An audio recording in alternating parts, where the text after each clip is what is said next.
6 na buwan lamang po ang binibigay na palugid ng Pangulong Bongbong Marcos sa mga kaukulang ahensya para resolbahin nga po itong matagal na problema sa supply ng kuryente dyan po sa Siquijor. Una nang inilagay sa state of calamity ng pamahalang panlalawigan ng isla dahil nga po sa mga nasabing blackout na labis pong nakaapekto sa kabuhayan ng mga residente at negosyante sa lalawigan. Eden Santos sa balitang yan. Andito kami dahil napakalaking problema ang dinadanas ng ating mga kababayan dito sa Siquijor dahil nga sa kakulangan ng pag-provide ng kuryente, ng power at nagkaroon ng sitwasyon na napakahaba ng blackout. Kumikilos na ang gobyerno para solusyonan ang nararanasang krisis sa kuryente ng mga taga-Siquijor.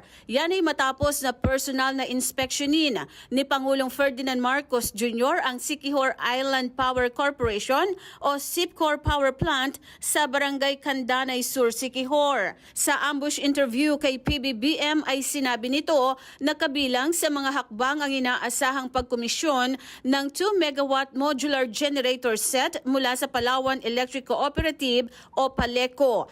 Layunin ng modular genset na tugunan ang kasalukuyang kakulangan sa supply ng kuryente sa lalawigan, habang ang Siquijor Island Power Corporation ay patuloy na nagkukumpuni ng 3 sa mga nasirang generation unit nito. Una rito, inilagay sa state of calamity ng pamahalang panlalawigan ang isla sa gitna ng matagal na blackout na lubhang nakaapekto sa mga negosyo at residente doon. For our short-term solution, yun na nga, yung 2 genset. Tapos we have given ourselves, dun sa usapan namin, we have given ourselves a deadline of 6 months for this short-term solution. Hinimok ng Pangulo ang mga kinauukulang ahensya na magpatupad ng mga agarang solusyon habang bumubuo ng pangmatagalang diskarte sa enerhiya upang matiyak ang matatag na supply ng kuryente na sumusuporta sa patuloy na paglago ng turismo at walang patid na operasyon ng negosyo sa lalawigan ng Siquijor. Aminado ang Pangulo na short-term solution lang ang 2 genset. 6 months from now, we will guarantee that there will be a long-term solution. Hindi na itong patsi-patsi na ating kailangan na napilitan nating gawin ngayon.